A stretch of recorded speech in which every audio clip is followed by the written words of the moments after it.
আমি আমি মোহাম্মদ শামীম কায়সার সশ্রদ্ধ চিত্তে শপথ বা দৃঢ়ভাবে ঘোষণা করিতেছি যে সশ্রদ্ধ চিত্তে শপথ বা দৃঢ়ভাবে ঘোষণা করিতেছি যে আমি আমি আইন অনুযায়ী সরকারের প্রতিমন্ত্রী পদের কর্তব্য বিশ্বস্ততার সহিত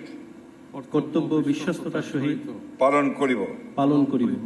আমি বাংলাদেশের প্রতি অকৃত্রিম বিশ্বাস ও আনুগত্য পোষণ করিব।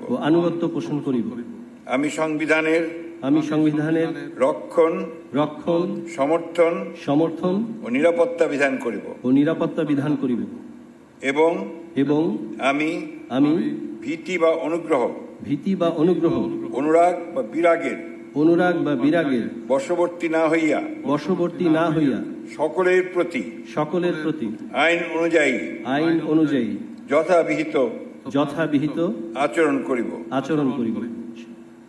এবার মাননীয় প্রতিমন্ত্রীগণকে গোপনতার শপথ পাঠ পরিচালনা করার জন্য মহামান্য রাষ্ট্রপতিকে বিনীত অনুরোধ জানাচ্ছি। আমি মোহাম্মদ শামীম কায়সার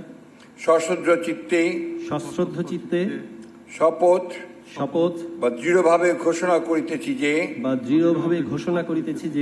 সরকারের প্রতিমন্ত্রী রূপে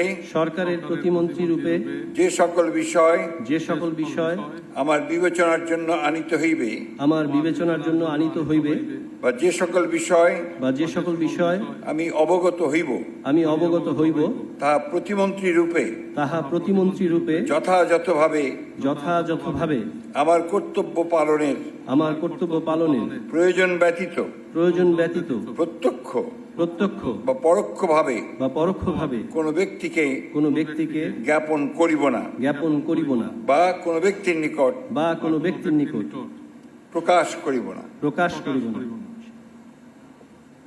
এখন মাননীয় প্রতিমন্ত্রীগণকে পদের শপথ ও গোপনতার শপথপত্রে স্বাক্ষর করার জন্য এবং স্বাক্ষর শেষে নির্ধারিত আসন গ্রহণ করার জন্য বিনীত অনুরোধ জানাচ্ছি।